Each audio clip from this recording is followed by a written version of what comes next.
Hola amigos, bienvenidos a otro capítulo de Chile Misterioso. Hoy vamos con un tema que rememora, obviamente, que las leyendas de fogata, que son la esencia de nuestro programa. Debo hacer un mea culpa, Carola. Yo creo que nos habíamos puesto muy denso los últimos dos programas. Nos habíamos elevado a los estados alterados de conciencia, etcétera. Pero hoy día volvemos a la esencia. Pero ¿sabes qué? Esta esencia es la base de todo lo que hemos hablado de los estados alterados de conciencia. No, sí, es obvio que todo calza. Porque hoy día yo los invito desde ya a prender el fogón que no tenemos. Claro. Y que no debiéramos encender en este minuto. Sí, por favor. Por favor. Pero para rememorar esas historias, esos cuentos que no solamente en los fogones de los campamentos, sino que también en los bares, o esas 3 de la mañana ya cuando ya está la tertulia más avanzada. ¿Quién no ha tenido una historia? Sí, hoy a esta altura ya me siento ya como casi una sucursal de la Facultad de Derecho de la Universidad de Chile. Nuevamente tenemos un abogado frente a nosotros. Le vamos a poner ahí un título a ese asiento. Sí. Bueno, y no podía ser otro que mi gran amigo Norberto Salinas, que también tiene una personalidad escindida que se llama Nila Solano, abogado de la Universidad de Chile, magíster en Filosofía de las Ciencias de la USACH, especialista en pensamiento crítico, ciencias cognitivas y filosofía de la mente, pero por sobre todo, yo, fíjate, encontré un librito un día en la calle. Yo pensaba que era un señor, un viejito así que había escrito estos relatos chilenos de Miedo y Neblina. Yo lo encontré en la cuneta, compadre, lo compré y fue un libro fascinante.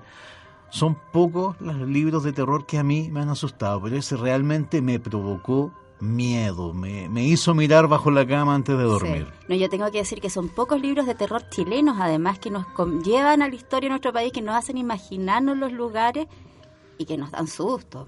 Sí, pues de hecho... O sea, es como estar ahí, porque uno generalmente lee cuentos de terror que son de otros lados, claro. Que si no los conoces tienes que situarte un poco. ¿Recuerdas que salió el nombre de Norberto a la palestra cuando hablamos con Jesús Diamantino de la Antología Chilena del Terror? Cuando revisamos todo eso. Sí, pues yo le dije, te voy a presentar a Norberto Salinas, porque para mí es el mejor escritor chileno de terror actual. Pero bienvenido, Norberto. Muchas gracias.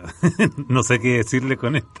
Contarnos historias, asústanos. Tenéis que contarnos historias para asustarnos. Mira, ¿sabes qué? Cuando ustedes hablaban, yo rememoraba partes del prólogo de ese libro de Relatos Chilenos Miedo de Neblina, donde yo decía, ¿por qué los chilenos importamos hasta los fantasmas? O sea, eso ya claro, mucho. O sea, es como... Sí. Si nosotros tenemos tantos relatos, y eso es cierto, yo decía, mira, en los típicos paseos, las fogatas de playa, o cuando ya se acaba la política, se acaba el fútbol, y de repente hay uno que dice, oye, les cuento una cosa, a mí una vez me pasó una cuestión un sucedido. Claro, pum, y ahí inmediatamente todos nosotros nos ponemos atentos, y a mí siempre me ha impresionado mucho que todo el mundo, lo que tú acabas de mencionar, todo el mundo tiene algo que contar. Entonces como que esta cosa, el miedo, lo desconocido, es algo que nos ronda permanentemente. Y a mi juicio, aparte de que nos provocarnos un buen susto, pero también nos provoca una reflexión y una cierta esperanza. Porque todos de vez en cuando tendemos a pensar que esta vida es plana, que esto es todo lo que hay, que consumir, que la política, como que esto es el mundo, pero sin embargo esos pequeños ramalazos de terror nos hacen pensar nuevamente que no. De alguna forma el mundo sigue siendo mágico. Y si no pensáramos eso, como que la vida tendría como bien poco sentido. Mira, o sea, en el fondo el terror utilizado como una forma de aterrizar de algún modo. Y de conocernos más también. ¿Sabes qué? Yo quiero leer, hablaste de tu prólogo, quiero leer la última parte del prólogo de ese libro de Relatos de Misterio y Neblina, porque creo que nos identifica mucho a nosotros como programa también. Absolutamente. Mira, dice, si alguno de estos relatos les provoca un recuerdo nostálgico de aquella época, cuando el televisor era aún un sueño acariciable solo por pudientes, o su lectura le causa por lo menos un ligero estremecimiento, la finalidad de este libro se habrá cumplido. Y es eso lo que nosotros queremos lograr también con este programa. Absolutamente. Por eso te digo, volver a la esencia. Qué mejor que de la mano de Norberto. Yo me acuerdo perfectamente de Los niños mojados, compadre. ¿Por qué no contáis un poco el contexto de esta leyenda que es demasiado escalofriante? A modo de ejemplo. Mira, usted hable lo que quiera aquí. Correcto. Mira, todo esto pasó porque tuve la suerte, no sé, de mi vida, de escuchar muchos relatos de familiares, de amigos, de esos tíos que saben cosas que no debieran saber, de personas que trabajaron en mi casa que eran medio brujas. Entonces yo fui escuchando un montón de cosas y un día por juego se me ocurre escribir un cuento. Y me di cuenta que el cuento provocaba un efecto porque cuando yo lo escribía me empezaba a asustar yo solo. Entonces decía, ya. Hasta aquí nomás. Eso es un buen indicador. Es un muy buen Sí, indicador. De hecho, me acuerdo que yo tenía una oficina como abogado y estaba escribiendo a los niñitos mojados. Todavía me acuerdo que estaba, iba como en la mitad y estaba solo.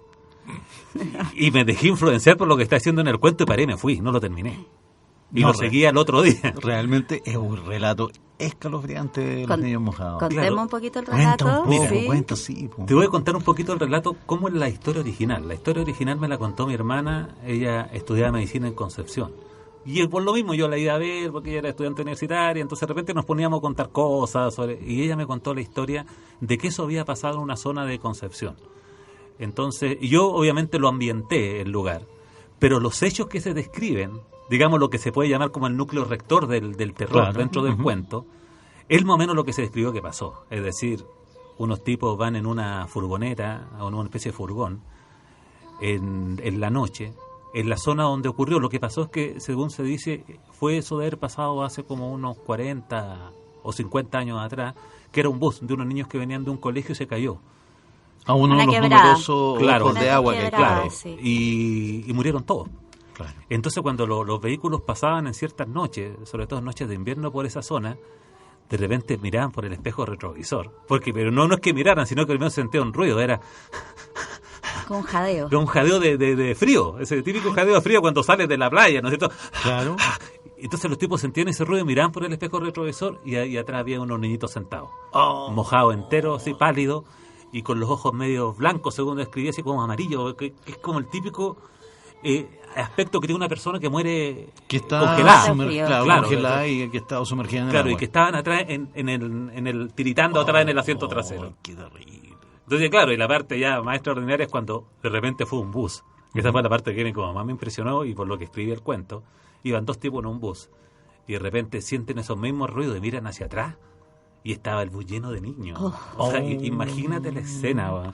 Y eso, ese Esa es es parte el de la relato historia. rector que te cuenta tu Claro, hermana. exactamente. Oh, Y en base a eso yo construí el cuento. Obviamente uno lo tiene que, como tú no sabes esto, tienes que ponerle un poco para Ambientarlo un ambientar poquito. el relato. Pero ¿Y esto en qué sector específicamente está ambientado en la vida real? Estamos hablando por ahí por el sector de Coronel, Playa Blanca, ¿dónde? Playa Blanca. Entonces el era sec- Coronel. Por Ya, el, perfecto. claro, por el sector de Playa Blanca. Yo lo ambienté en otro sector, Ujú. digamos, porque en ese minuto, incluso cuando mi hermana me lo contó, no me dijo ¿Dónde dónde era? Entonces yo, pero sabía que era cerca de Concepción y ubiqué un lugar, el Sauce Viejo, le puse porque Claro. traté de hacer una atmósfera más de bosque raros y un Pe- lago y todo eso. Pero fue en la zona de Playa Blanca. Pero ahora que tú nos cuentas el relato inicial, más leer el cuento, más miedo da. No, sí, O sea, da miedo el cuento. yo sí, lo da leí, miedo, así que sí. Y el otro, mira, el otro relato que es muy importante, que es una cosa pendiente. No te voy a decir el nombre de mi amigo por razones obvias, pero tiene que ver con una cosa que los chilenos, todos ustedes saben lo que es el Necronomicon, ¿no es cierto? Sí. ¿Quién no sabe de los Claro. cuentos Sí, de sí. Lovecraft? Ujú. Nosotros los chilenos tenemos nuestro propio Necronomicon. A ver, ¿cómo es eso? Y que es un Necronomicon compartido a nivel latinoamericano, cuya historia es media rara, que es el famoso libro de San Cipriano. Y esa historia, Ya, por favor. esa es mi favorita de las que he leído. Cuando pasó hace muchos años que este amigo, que es un amigo que sabe cosas, digámoslo así nomás, más o menos de mi generación, me contó que él vivía en una zona tenía unas tierras por allá por la cuarta región y que su bisabuelo era brujo. Ya. Y él tenía este libro del San Cipriano. Y a mí me llamó la atención porque yo nunca había oído hablar del famoso libro, es decir, que tiene que ver un libro de un santo, y ahí viene toda la historia de que en el fondo San Cipriano, al darse cuenta que su capacidad de hechicería no era superior a la de la religión cristiana, digamos al poder cristiano, se convirtió. Pero sin embargo su libro quedó, y es un libro, como se dice en términos técnicos, es un libro de rituales de potencia, esa es la Exacto. terminología técnica, y que son para hacer brujería. Claro, Invocar sí. al demonio y toda la cuestión. Y de hecho, cosa curiosa, en esos años, te estoy hablando más o menos por ahí, por el 1986, por ahí, yo fui a San Diego, a la librería, tenía amigos Ajá. libreros, yo era busquilla de libros, y pregunté por el San Cipriano una vez, y los libreros, ¿sabes cómo me miraban? Me acuerdo que uno que incluso era medio primo mío, me dijo, Mira, cabrón, me dijo, no andí buscando estas tonteras. Yo no me meto con ese tipo de libros. Sí, ahí que me impresioné y le pregunté, no. Así, es que igual que en las películas de terror, lo que hacían los lesos, ¿no? Menos mal que no llegaste preguntando por las clavículas de Salomón, güey. Claro. Lo También. tuve. Lo tuve también. En esa misma época. Entonces, la cosa es que todo ese relato se basa porque supuestamente cuando este brujo murió, como por esa zona igual lo tenían medio, ya lo habían tasado. Estamos hablando cerca de Ovalle. Sí.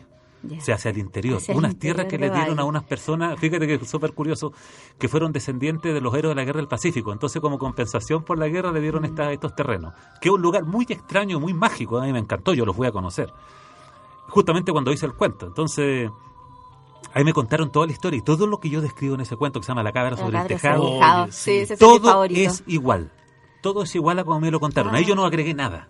Por favor, describe a la gente, a nuestros auditores, brevemente, Norberto, ese relato, o si cuento. quieres la leyenda en que se basa el relato. Claro, mire, lo que pasa es lo siguiente. Se supone que...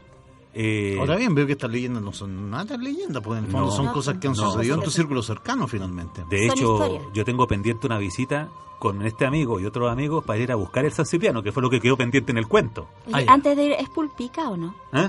¿No es cerca de Pulpica, cerca de Ovalle? No, y No, no por sé el si otro lado. decirlo, pero es por, Ya te es por estoy ahí, cachando. es por Por ahí, esa zona. ya. La zona de la cordillera intermedia, por ahí, un lugar bien Perfecto. extraño. Somos varios que andamos buscándolo, entonces. Claro. Entonces, ¿qué es lo que pasa? Lo que pasó fue lo siguiente.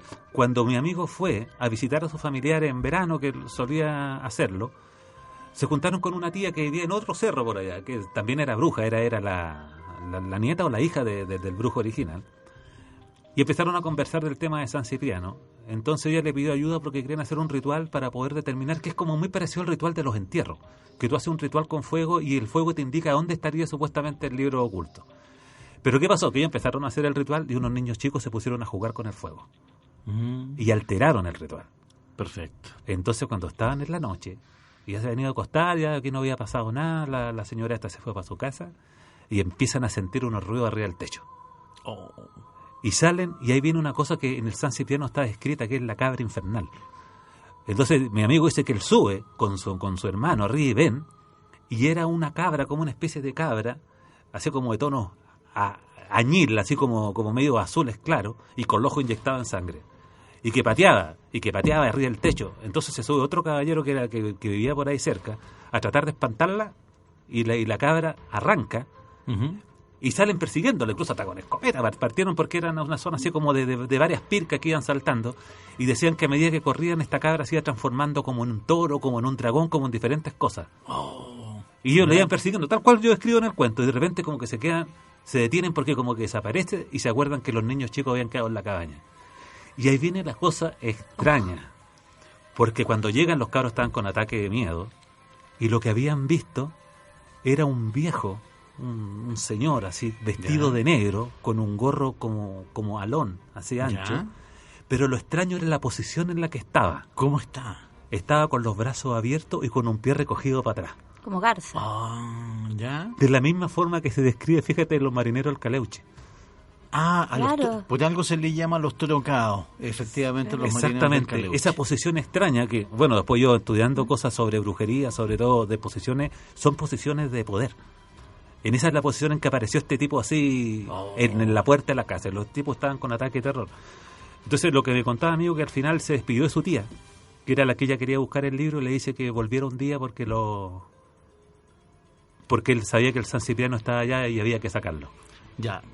A ver, tenemos aquí este ejemplo, esta cabra en el techo. Te pongo en otro contexto. Rodrigo Oria, tú sabes, este asesino del sacerdote Faustino Cachero, en una oportunidad él señaló que fue a un bosque cerca de donde él vivía, Aysén.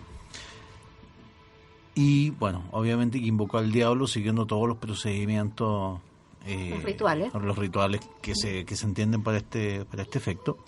Y se le habría aparecido el diablo en una de sus denominaciones, que es la cabra infernal. Ujú. Y le habría dicho efectivamente, pronto vas a saber tu misión. Y eso él lo declaró, y eso está en el proceso, etcétera. Y bueno, yo creo que eso también ayuda a que esto se declarara como un caso de locura más que como un crimen real. ¿Tú crees que quizás a Rodrigo Oria efectivamente se le apareció la cabra infernal? Si él estaba metido en este mundo, tuvo un Mira. encuentro con esta cosa. Hay una cosa que dicen mucho, sobre todo los que practican brujería chamánica o incluso en ciertas sectas esotéricas se dice mucho eso, que el cuerpo sabe. O sea, tú tienes un intelecto, pero tu cuerpo sabe cosas. Y hay una cosa que te lo demuestra, que es lo siguiente. Yo he hablado con muchas personas y le he dicho, ¿tú crees en el diablo? No, son puros cuentos, sobre todo. Iría a un cerro que yo te puedo señalar en una específica noche del año, te paso el grimorio, que son los rituales para convocar al demonio, ¿y seré capaz de hacerlo solo? No. Es una contradicción súper grande. Ese es el tema. Es que ese es el tema, Mira, nadie se atreve ahí a estoy hacer llegando a la eso. raíz del tema. ¿Tú crees que efectivamente tú y yo somos amigos de varios escépticos militantes?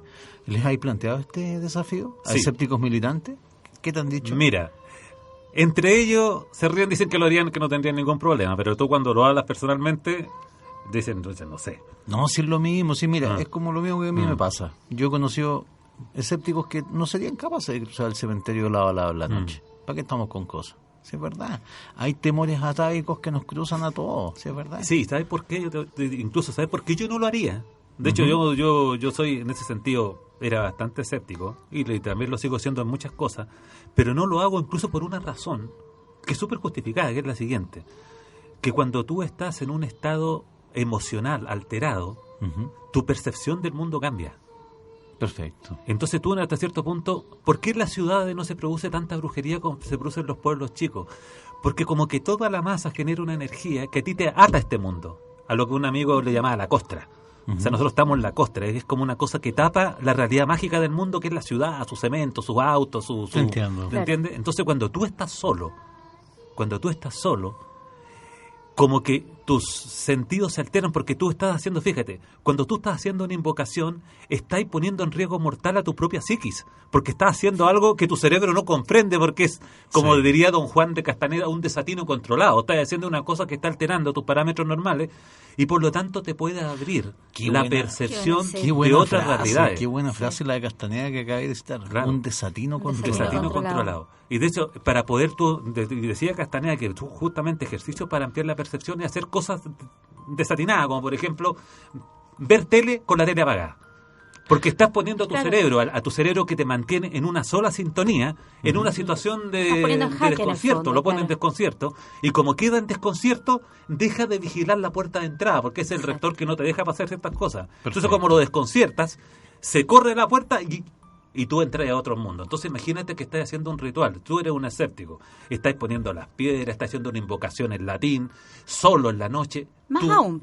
Tu razón, Más digamos, aún. claro, tu sentido racional, tu sentido común empieza a tambalear. O sea, ¿qué estás haciendo? Absolutamente. O sea, de hecho, me puse en la imagen mental de sentarme frente a una tele apagada y ya algo perturbador, ya algo raro O sea, puede, ya puede empezarías suceder. a ver el circulito, la tele apagada, ya lo Claro. empezarías a ver al No, tiro. empezaría de hecho a ver Claro, algo a ver algo, seguramente. sí. Probablemente. Y lo más probable. Claro, Porque a estás imaginarte solo- algo. Claro, porque gran parte de nuestra percepción es una percepción rutinaria.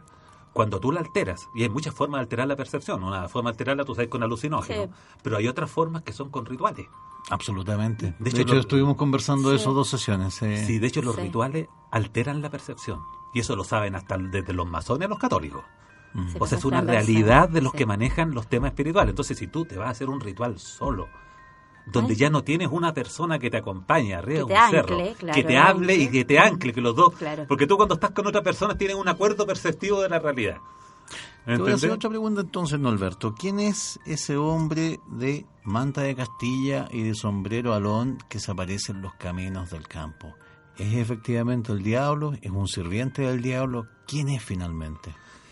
Porque, ojo, estamos hablando de gente común y corriente que en las historias se cuenta que va cabalgando y de pronto se encuentra con algo. No es que esté haciendo una invocación, no es que en el fondo estén haciendo algo fuera de lo común, sino que simplemente, eso sí, están inmersos en ese universo mágico que es el campo fuera de la costa. Generalmente de noche, Generalmente de noche. generalmente solos. Y te voy a decir que ¿Quién no- se aparece en los caminos, Norberto? Mira, uno de los cuentos que está en ese libro, ¿tú te recuerdas? Se llama El Encuentro. Uy, sí. Sí, Y pues. ese es un cuento de primera mano porque le ocurrió a mi abuelo. A ver, Cuéntalo, pues. cuéntalo, Estamos ese. fascinados. Es una cuestión que... Mi abuelo no era un viejo croata, ya, que imagínate, había llegado de inmigrante por ahí por la primera década del 1900, que se sacó la mugre. Es un tipo que no tenía ningún tipo de miedo, que que trabajó en la salitrera y todo. Entonces él era comerciante de licores y teníamos una rutina, ¿no? Él estacionaba la camioneta y antes de irse a acostar, como la había dejado preparada para salir al otro día a vender vino a La Pampa, eso es lo que él hacía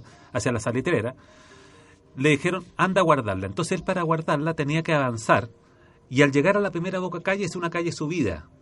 Por lo tanto, él no podía doblar ahí, tendría que doblar contra el tránsito. Se da una vuelta en la cuadra más abajo donde está la iglesia del Sagrado Corazón en Tocopilla, se viene por la calle Prat y sube por la calle Cienfuegos. Y a mitad de cuadra estaba el estacionamiento. ¿En qué época estamos hablando, Norberto? Esto le pasó a mi abuelo más o menos el año 1970. Ya. Yo ya estaba. Bien, o sea, es reciente. Claro, Claro, de hecho, esto es ayer en términos históricos. Claro, ¿no? Y entonces, ¿qué es lo que pasó? Que debajo, no sé si tendrá que ver, pero resulta que cuando él viene de vuelta, digamos, a contramano, cuando ya giró, hizo la vuelta, no, abajo hay un cementerio. De hecho, en Tocopilla todavía se le llama la playa El Panteón, porque ahí está el cementerio antiguo que después se corrió, pero no sacaron todo No. De hecho, quedaron ahí, quién sabe, restos, lo aplanaron y después hicieron arriba una plaza. Hicieron un diamante béisbol, pero eso era antes el diamante béisbol, todavía estaban los restos del cementerio ahí. Y cuando él va, él ve este famoso personaje. Ya. Mi abuelo no le llamó la atención, el tipo estaba ¿Cómo parado en era la el esquina, personaje? gorro alón, con una manta larga, como con un abrigo largo negro, zapatos charol. Mi Claro. abuelo lo vio súper bien, porque cuando él entra a la línea de edificación, porque el garaje está metido más o menos en la mitad de la cuadra, entonces él abre el garaje, y cuando está abriendo el garaje, este mismo tipo que lo había divisado ve que viene avanzando Ay, qué nervio. hacia él. Venía y imagínate la escena, porque hay una explanada y abajo está la playa, en la noche. Entonces hay bruma marina, resuenan las olas y en esa hora no hay nadie. En Tocopilla, nadie. Entonces es una cuestión más yo estaba, yo sé lo que se siente, ¿no? Una cosa. Pero a mi abuelo no le daba miedo. Mi abuelo estaba abriendo, entonces como para abrir el portón tenía que apoyarse, necesariamente miró hacia abajo. Y ve que este tipo venía caminando, y lo que él le llama la atención es que lo veía que caminaba, pero como que flotaba. Ya. Así como Michael Jackson, pero al revés. Claro. En vez de ir para atrás, pero para adelante. ¿Ya? Eran unos pasos súper suaves, sí, pero como que no tocaba, y lentamente se acercó. Y con sus brillantes zapatos de charol. Claro, eso le llamó la atención, y todo lo demás negro. No le podía ver la cara, porque el tipo como que avanzaba así, pero con el Con los rostro hacia brazos abajo. cruzados. Claro, entonces mi abuelo entra con la camioneta, y lamentablemente no tenía luz al tiro, sino que él tenía que dejarla y después devolverse a oscura. Entonces él deja la camioneta y cuando sale va a tomar el maletín y siente como una corriente fría. En Tocopilla no es un lugar donde hace frío, ¿no? Es un pueblo costero, y no en esa época, no sé, y siente de repente una corriente fría, y mira, y está este caballero en la puerta ahí. Y decía que el gesto lo miraba casi como alguien que estuviera haciendo una broma, porque lo miraba con la cabeza y el cuerpo le dio un poco hacia el lado, así. Ya. Y decía que los ojos le brillaban. Eso te decía, ya le veía el rostro ya. Nada, solamente los ojos. Solamente los ojos. Pero no eran unos ojos como pepitas de fantasía. Como Ya. de vidrio. Plástico, como muñeca porcelana. Como vidrio brillante. Decía que ese era el ojo, eran blancos, eran como vidrio brillante. Y lo miraba, y mi abuelo lo ve, y se acerca, y en su medio castellano le dice, ¿qué? Le dice, ¿qué quiere usted? Porque mi abuelo pensó que le quería robar. Y él siempre andaba con el maletín de los pagos y toda la cuestión ahí. Y el gallo ahí le sonríe.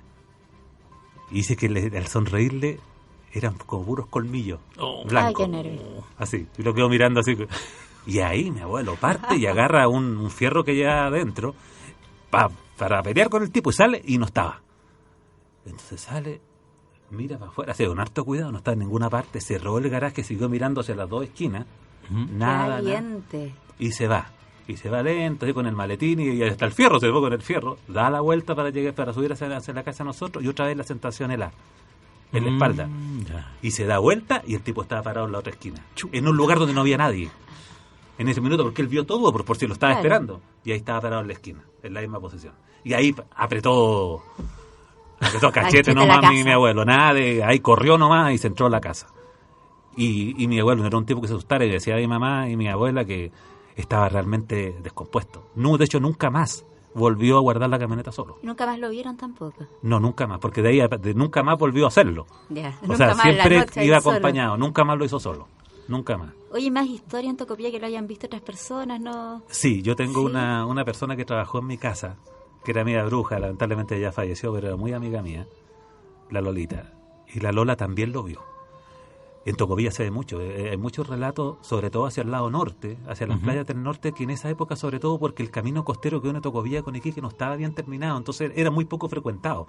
Era un camino muy malo, de ripio, entonces ahí había muy poca gente que transitaba por ahí. Ahora no, ahora es un camino pavimentado, Claro. pasan todos los vehículos, porque es mucho más corto que irse por el interior. Y ella iba a mariscar.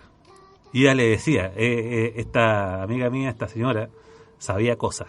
Y me decía, que lo llamaba de una manera muy especial, no le gustaba nombrarlo, incluso cuando lo nombraba hacía como unas invocaciones raras. Como para que no me contrarrestar el decía, hecho de que nos claro. estaba llamando. Y Claro. le llamaba el malulo.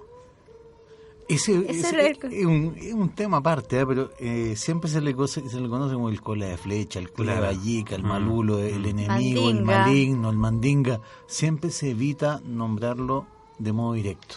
Sí, y ella lo vio en los mismos términos. Imagínate, estar en la playa, como a las 5 de la tarde, ni siquiera era muy tarde, y ver a la distancia un tipo alto, que es la misma cosa, decía que cuando, y que lo vio, y que el tipo como que se acercaba, y ella como que arrancó, pero el tipo... Como casi flotando. Como que se le alargaban las piernas, es lo que me decía. Pero como ella sabía cosas, no reaccionó como reacciona cualquier persona normal. Pero sí, ella lo vio en esa oportunidad. Incluso en Tocopilla hay un cuento, una leyenda súper extraña, que no es leyenda porque esto se lo está en los diarios, que fue más o menos el año 59-60, que apareció un personaje súper extraño, pero que era como un ladrón, que le llamaban la viuda.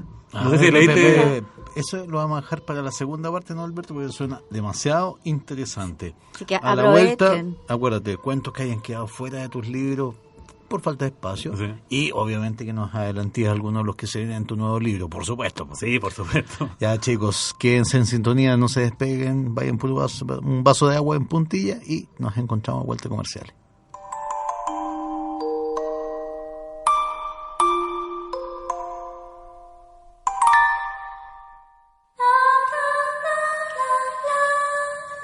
Y estamos de regreso en Chile Misterioso esta noche de viernes de febrero ya, pero con la fogata encendida, estamos con las luces apagadas porque estamos escuchando relatos de niebla y misterio y terror Sí. junto a Nila Solano. Voy a dar tu alias.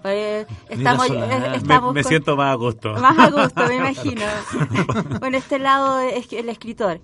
Oye, sí, pero- chicos, tienen que buscar, por favor. Ahí se van a encontrar de repente algún ejemplar perdido de relatos chilenos de Miguel Neblina. Miren para abajo, miren hacia la cuneta. Va a aparecer en cualquier momento. O ahora en la Feria del Libro Usado. Po. Probablemente, sí. De Probablemente hecho, debe haber sí. algunos ejemplares por ahí. un amigo lo encontró allá y compró un ejemplar hace tiempo. Perfecto. Pero de todas formas yo lo pienso reeditar igual, ¿ah? Sí. Pero Sí, tenéis que reeditar. Pero como los recursos no son muchos, voy a privilegiar este segundo libro que va a salir, yo creo que más tardar en marzo, con los otros relatos que son del mismo tipo. De hecho, tengo 2 libros preparados con relatos que quedaron pendientes, que yo los fui haciendo durante el tiempo. No, qué bueno que recuperaste esa vertiente y que parece que no Tú te tenés la no te culpa, vayas a pegar César de- Parra. Obvio, pues sí, yo siempre te dije. Pero el cuando futuro del terror. sí. Oye, Pero nos estáis sigamos, contando off sí. the record una serie de cuentos muy buenos. Cuéntate ese del desafío que te hizo tu hermano, que tu hermano no encontró. Ah. A ver, ¿cómo fue eso? Yo estaba terminando de escribir cuentos, entonces le presenté uno, mi hermano, es muy crítico, ¿eh? Entonces llega y me dice, ¿sabes qué? Me dice, esta cuestión no me da miedo. Es bueno, entretenido, pero no da miedo. ¿Soy capaz de hacer algo que realmente dé miedo? Y me piqué. Entonces dije, a ver, ¿qué puedo hacer algo que realmente cause miedo? Así que no importa que tenga mucho, si lo queréis ver, que calidad literaria, pero que provoque miedo, ¿no? Así como miedo Visceral. visceral, ¿no? Entonces me acuerdo que yo estuve en la zona de El Salvador, en mi cuñado que era carabinero oficial de carabineros, ahí con mi hermana. Como sabía que yo era escritor, me llevó a un lugar donde, un camino medio extraño, donde supuestamente se aparece la Lola. De hecho hicieron después un letrero medio poético, pero que en el fondo una advertencia. Porque justamente me llamó la atención, porque yo conocía leyendas chilenas. Eso, cuéntale y- un poquito también la claro. leyenda a los auditores. Y la Lola es de esa zona. Ya. O sea, la Lola, hay varias versiones, pero la que yo conozco y la que a mí me interesaba y que es la que se replica por lo que me contaba mi cuñado en esa época, es la de una mujer vampiro. Nosotros también tenemos nuestras mujeres vampiros. Pero la Lola es un caso muy extraño porque es como una mujer de pelo negro, larga, así de cabello largo, que anda vestido con, ¿cómo es que estos vestidos antiguos? Como de camisas de dormir antiguas. Camisas blancas, Claro, largas. larga y que se aparece en los caminos. Entonces, quienes le temían mucho a la Lola eran los cateadores, porque se Perfecto. aparecía Claro. cuando un cateador en ciertas noches del año en nuestra particular noche de Walpurgis. Así como te creo todos los cuentos de terror, que en el caso de Chile es la noche de San Juan. O sea, yo en la noche de San Juan, pero ni a cañón ando solo en un desierto. O sea, eso es casi suicida. ¿Entendés? Y justamente se supone que la leyenda chilena es la noche de San Juan. Si tú andas solo por el desierto, así como te tienes la suerte de repente encontrarte con el alicanto, te puedes encontrar con la Lola. Claro, y eso sí que asusta. El famoso el pajarito, el que tú lo sigues, de oro, claro, etcétera, y que te lleva a entierro toda la cuestión.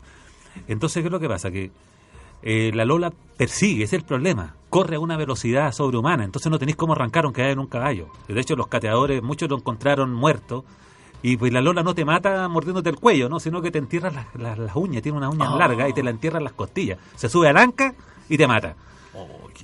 Entonces, en base a eso, yo creé un relato. Ahí sí que lo asustaste a tu hermano. Claro, de hecho, fíjate que el segundo libro tiene, creo que ese nombre, se llama La Dama del Camino. La Dama del Camino. Claro, creo que es el nombre que le van a poner como título al segundo. Se llama La Dama del Camino y otros relatos chilenos de miedo. Creo que así se llama el nuevo libro. Entonces, ahí va la Lola. Va este famoso relato, que yo lo ambienté en el mismo lugar donde me dijeron que ocurría la cosa, pero en esta época. En un supervisor que tiene la mala idea del medio curado, manejando solo en noche con neblina, justo en la noche de San Juan. Y se encuentra con la Lola. Entonces ahí viene todo el drama del tipo tratando de arrancar en la camioneta salvándose de esta criatura y de la otra que lo va persiguiendo. A ver, pero también Off the Record nos habéis dicho, a propósito de la noche de San Juan, otra advertencia, el tema de que el chonchón algo hace, el tutué. Sí, mira, la noche de San Juan tiene mucho más misterio que lo que la gente acá conoce, que el típico de las tres papas, que la cosa del espejo, todas esas cosas, ¿no?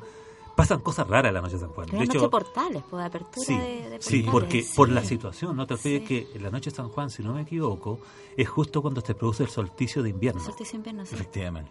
Y eso tiene consecuencias, si lo quieres llamar así, místico-astrológica muy poderosa. Es cuando la Tierra está más lejana, o sea, cuando el Sol está más lejano, en el solsticio de invierno. Y el Sol representa vida, representa lo positivo. Entonces, cuando el Sol está lejos, significa cosas, sobre todo en esa noche. Claro. Entonces, ¿qué es lo que pasa?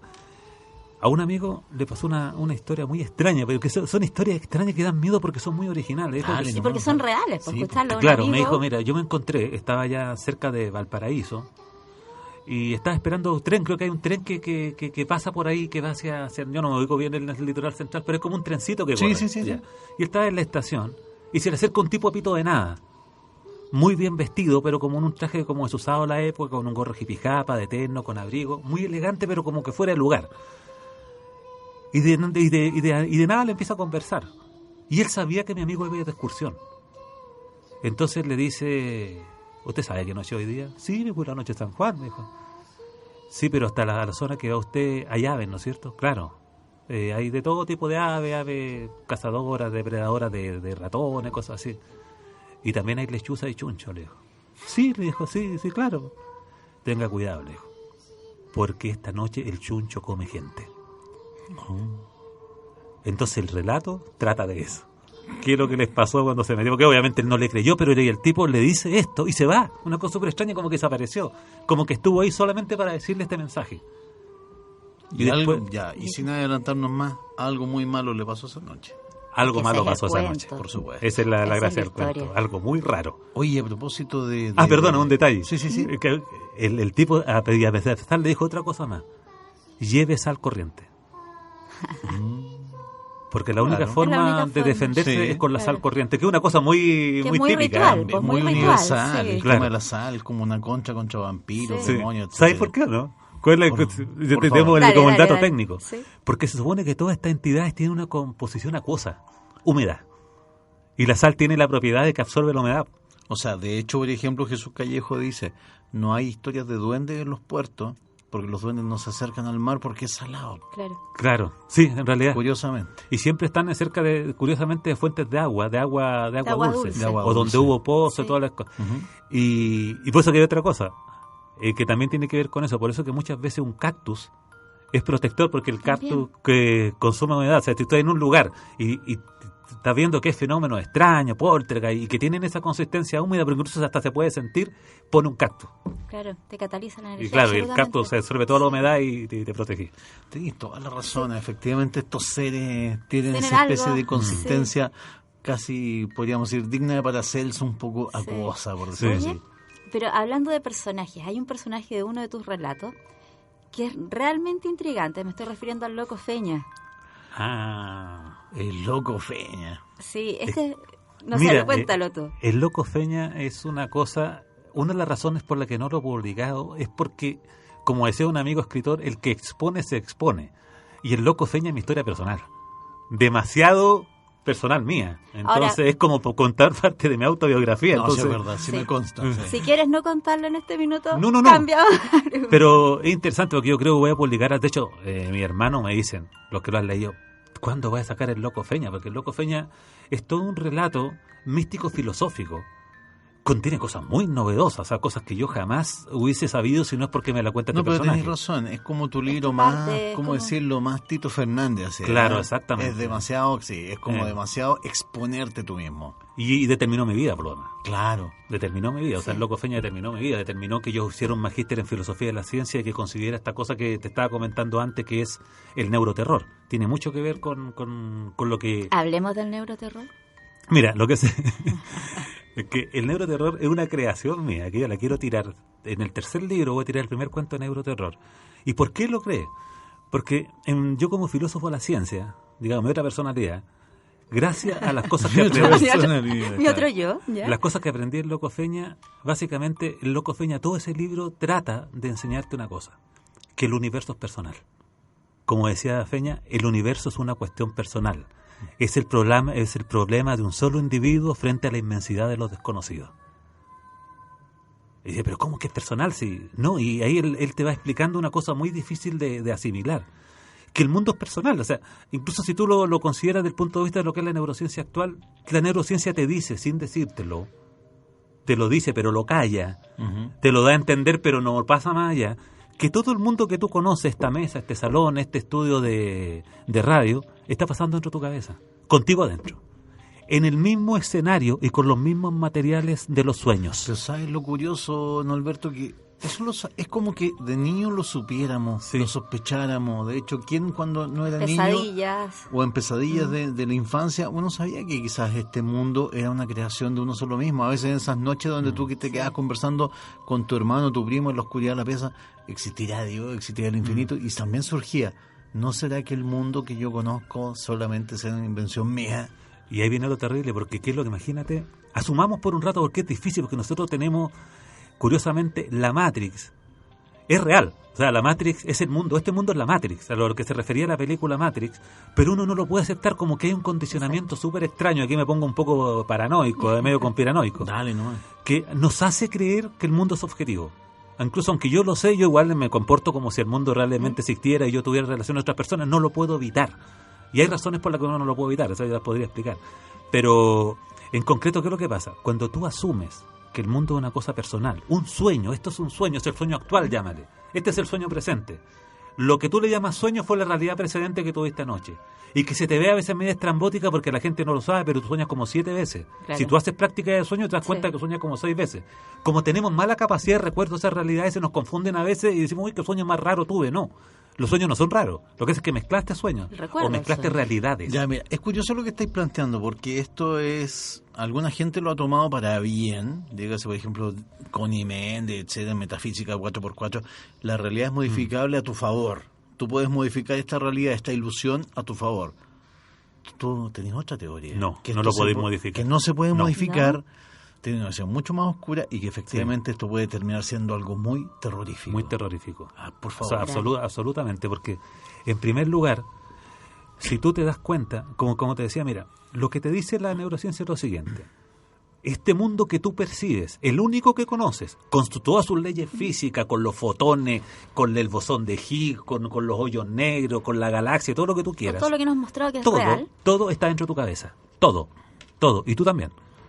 Entonces la pregunta que yo me hago es la siguiente. Si además me dicen que es un extracto ínfimo de lo que hay allá afuera, ¿cómo es el allá afuera? ¿Y qué tiene el allá afuera?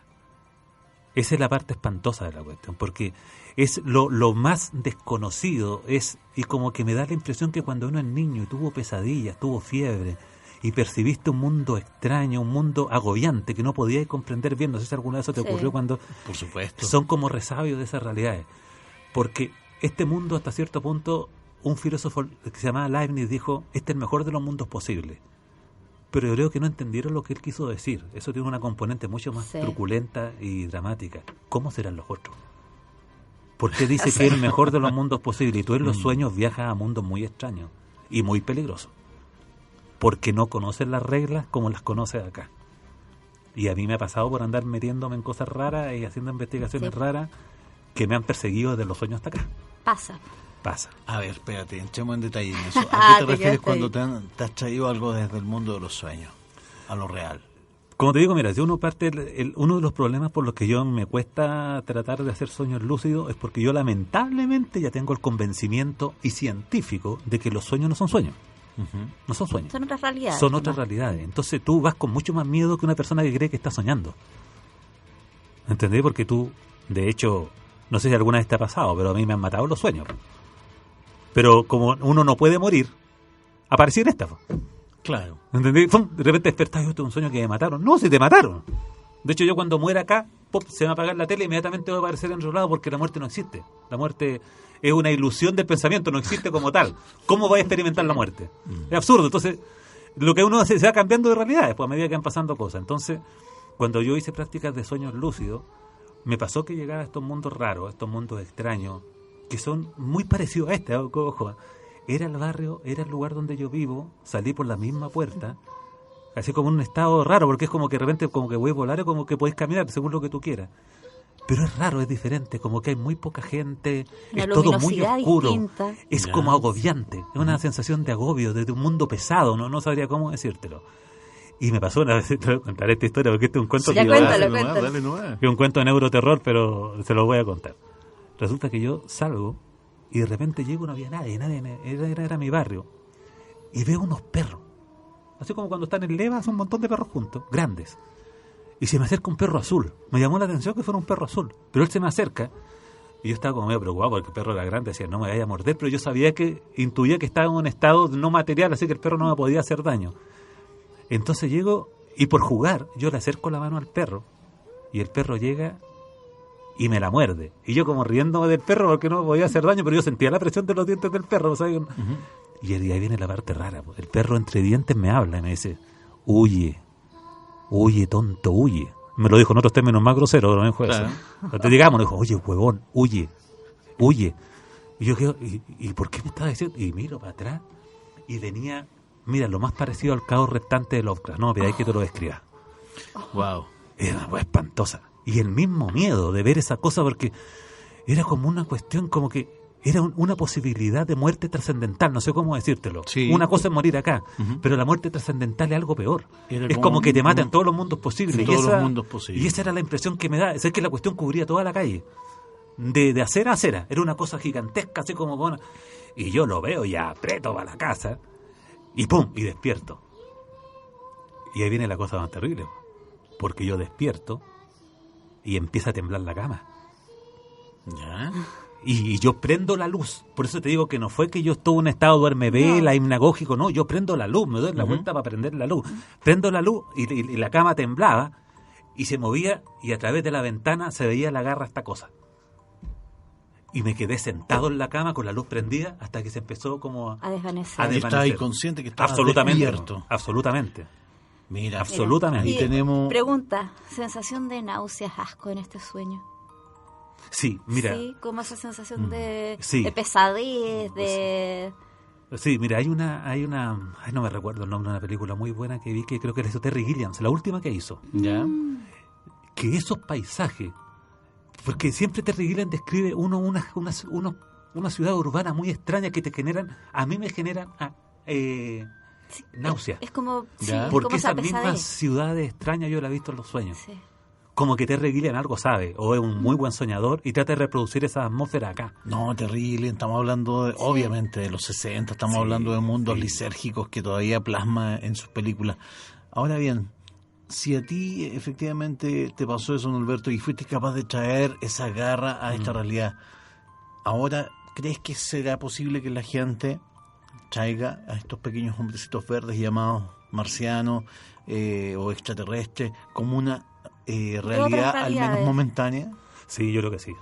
A mí me da la impresión de que, como te digo, no es que sean sueños, sino que uno de repente queda como traspapelado entre dos realidades. Lo que Dennis Stillings llama el tertium quid, el tercer estado en el fondo. Claro. Y entonces, claro, ¿qué es lo que pasa? Que como hay mundos que son muy similares a esto, eso es la neurometafísica, que es una postura filosófica académica, te lo dice y te lo demuestra que por qué tiene que ser necesariamente así. Hay muchas alternativas de mundo, algunas muy cercanas a esta. De hecho, fíjate que los mismos físicos cuánticos dicen que, cuando hablan de la teoría de los multiversos, dicen que, de acuerdo a la mecánica cuántica, habrían universos tan parecidos a esto, que la única diferencia sería que en un kiosco hay una revista donde sale una foto de la Marilyn Monroe, pero sus labios en vez de ser rojos son rosados. Y todo lo demás igual. Claro. ¿Entendí? Sí. Entonces, claro, hay mundos paralelos a esto. Y normalmente cuando a mí me te digo cosas que me pasan por andar metido en estas cosas, yo te digo, soy súper miedoso. Por eso que me cuesta mucho seguir investigando, porque me da muy... Y cuando mi cuerpo me dice, tate, no te metas, por algo será. Entonces, entre las cosas raras que me ha pasado a mí, es estar en estados... Imagínate, estaba yo con mi mujer, y yo estaba mirando hacia la ventana, la misma ventana donde hay la famosa garra, y estaba pensando, ¿y será en realidad que estos estados puedan ser de otra? ¿Por qué se producen? Yo estaba meditando sobre la cuestión, despierto, mirando hacia afuera, y llega y me toca el hombro y me dice, déjate de roncar. Pero ¿cómo estás roncando si yo he estado despierto? Yo no me he dormido. Estás dormido, me dijo, estás durmiendo raja y estás roncando muy fuerte. Qué cosa más extraña. Pero no puede ser, ¿cómo? Pero si yo no he estado durmiendo en ningún minuto. Y sigo pensando en lo que estaba, sin en ningún minuto perder la conciencia de lo que estaba haciendo, porque seguí mirando más encima con ese otro dato, y otra vez me vuelve a tocar y me dice, déjate de roncar. O sea, en su percepción de mundo yo estaba durmiendo. Exacto. Wow, ya ahí estamos cruzando la frontera de la percepción. Sí. Te voy a volver de nuevo al planeta Tierra. Norberto, ¿cuál es la leyenda más escalofriante en tu ranking personal de leyendas? Ya sea que esté incluido en tu libro, ya sea que no esté incluido en tu libro, o el sucedido, o la historia más rara que hayas escuchado, más perturbadora, más aterradora que hayas escuchado. Mira, es que son diferentes cosas, ¿verdad? Como tenés tiempo, dale nomás. Como historia rara, es un cuento que voy a tirar ahora en este segundo libro, que se llama El Retrato. Eso, adelántanos algo del nuevo libro. ¿Por qué? Yo tuve unos amigos en una organización media mística que estuve en alguna oportunidad, y este amigo era pintor, era místico y era pintor. Y él me dijo que en una oportunidad él tuvo la posibilidad de ver el retrato de un arconte. Wow. ¿Ya? Entonces la pregunta es, ¿qué es lo que es un arconte? Eso, cuenta qué es un arconte. Los arcontes son supuestamente como los super señores, son los regentes de esta parte del universo. Perfecto. Que son los que deciden el destino de la humanidad. Y son fríos como pescado. Y con un poder a toda prueba. Y tienen otra cosa que es más extraña. Cuando en la Biblia, incluso en el Antiguo Testamento, se dice que tú no puedes ver a Dios cara a cara, que está dicho en todas las tradiciones místicas, no es llegar y correr el velo de Isis, claro, es porque estos tipos son perfectos. Y lo que me dijo a mí este amigo, una cosa muy rara, me dijo, tú nunca has visto nada perfecto. Si vieras algo realmente perfecto te aterrarías, porque no es de este mundo. Y tu cerebro y tus emociones harían un cortocircuito. Y él dice, yo tuve la oportunidad de ver un retrato perfecto, vi el retrato de un arconte, y casi me morí de miedo. Y esto te lo dijo tal cual. Tal cual. Y él me explicó... Y el arconte está presente en mucho de la escuela. ¿Y se notaba que le había hecho un daño a él emocional este encuentro con este retrato? No sé, porque él era un gallo evolucionado, había trabajado mucho, había hecho mucho trabajo sobre sí durante muchos años, ya lo conocí viejo, pero él lo que me dijo eso, me lo contó así como muy en reserva, porque también era bueno para pintar y todo eso. Me dijo, no, tú no sabes lo que son las geometrías sagradas, me dijo. Si llegás a enfrentarte con eso, es como los perros de Tíndalo. ¿Te acuerdas del cuento ese famoso, los perros de Tíndalo? Pues. Ya, dice que... Y él decía, y la teoría que él sostenía es que justamente la perfección es que lo que a nosotros nos mantiene alejados de poder contemplar cara a cara a los dioses. Imagínate lo que sería ver un rostro perfecto. Ningún rostro perfecto. Se han sacado imágenes, de un lado la cara, del otro se han puesto, y siempre tienen una diferencia de simetría. Y esa es la cosa que yo nunca la había oído. Es decir, la perfección aterra. ¿A dónde en tu vida has escuchado eso? solamente lo puede decir un gallo que se sabe de cosas raras. La perfección aterra. Entonces el cuento trata de la historia. Eso, cuenta Claro, el la retrato. perfección. Fíjate que nosotros todos pensamos que la perfección es lo máximo, que aspiremos a la perfección. Estáis locos. No, Claro, Imagínate lo que es frente, ver un frente. ser perfecto, como tu estructura física imperfecta de ser humano mortal no está diseñada. ¿Cómo reacciona uno ante lo desconocido? Pero lo desconocido absoluto, miedo. Te puedes morir. Claro. Te puedes morir de miedo. Oye, cuéntanos un poquito Cuéntate otra, del- cuéntate. A ver, de este segundo relato. Ahora vamos al de terror. Una cosa que es muy poco conocida, no sé si tú has oído alguna vez el concepto, pero que en el campo chileno es muy conocida. Este es un cuento de verdad, de primera mano, sin ponerle nada, porque le ocurrió a un pariente mío. El tabacazo. Ya. El tabacazo es una de las brujerías sacadas del San Cipriano, que consiste básicamente en que es un hechizo de amor, pero de amor de venganza. Es cuando tú quieres hacerle daño a una persona con la que tuviste alguna relación y Claro. quedaste mala, el tabacazo tiene por objeto destruirte. Y es una mezcla de fluidos sexuales ya con tabaco y una serie de cosas que los brujos que saben hacerlo dan, dentro digamos. del rito. Más el rito del contemplado en el San Cipriano. Claro, para que hagamos un Claro, ataque del tabacazo. sí. Claro. No Entonces, entiendo ¿qué es lo que hacen? Te lo dan en un trago. Te preparan esta mezcla y te la echan así. Es como tabaco. ¿Ya? Y a mi tío se lo dieron. Oye, ¿y esto cuándo, dónde, cómo ocurrió? Debe haber sido por los años 50 más o menos. Él me lo contó, mi tío. Era un gallo de campo. Choro. ¿Sabes qué? No me gustaría estar con este gallo, una fogata en el bosque, bueno. No, es como va.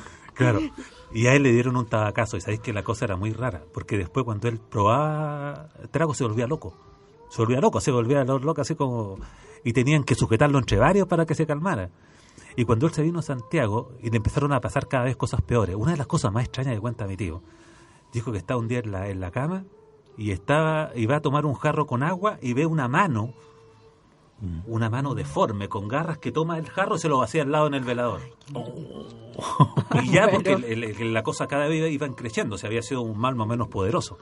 Entonces, y ya la parte ya de culmine fue cuando estaba en la cama con su señora y de repente la pared del otro lado aparece como una nube, se abre, empiezan a aparecer unos caballos negros y toda la cama saltada, toda la pieza. Se llegó a caer de la cama y mi tío no le ponía. De hecho, todos mis otros tíos corroboraban la historia de lo que le pasaba. Y él me contó la historia y yo le reproduje tal cual él me contó. ¿Y cómo se salió esto? Él trabajaba en una construcción donde había una señora así muy humilde, Claro. que lavaba toda la cuestión. Y un día, y él la atendía, él le llevaba cosas porque él era buen samaritano, mi tío.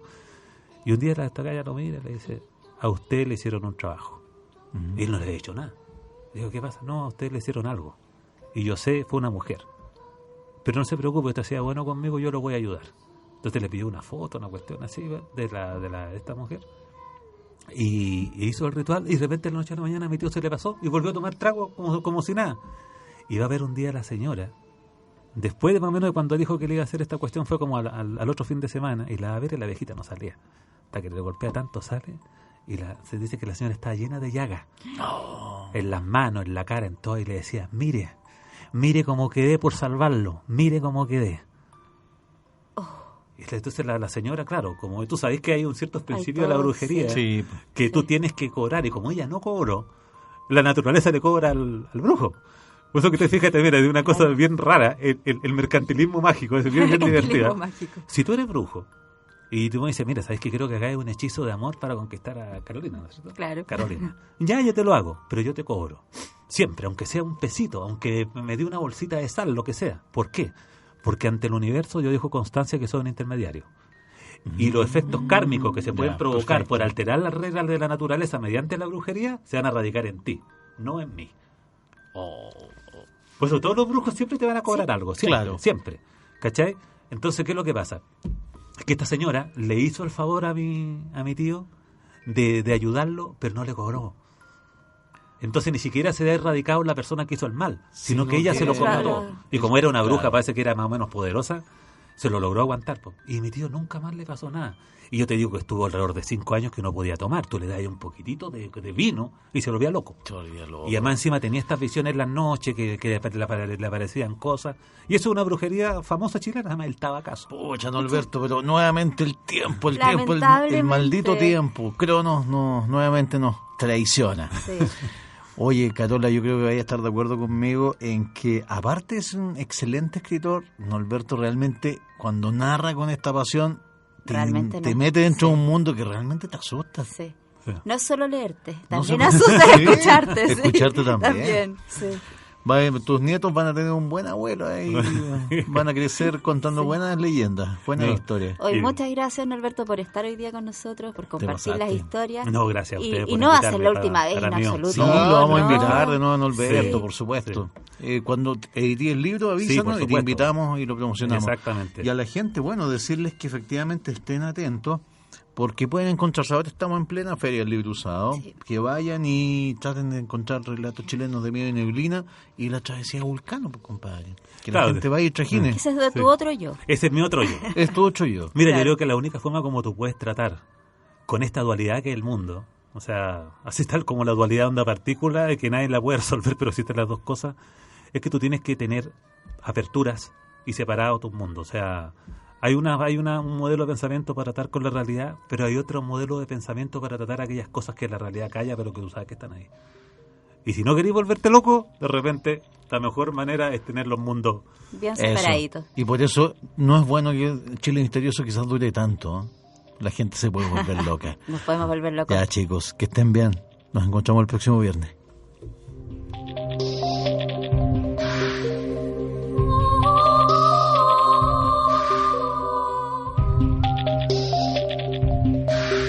Radio Universidad de Chile presentó Chile Misterioso, un programa que intenta cautivar tus sentidos. Estamos seguros que después de escucharnos, nada será igual.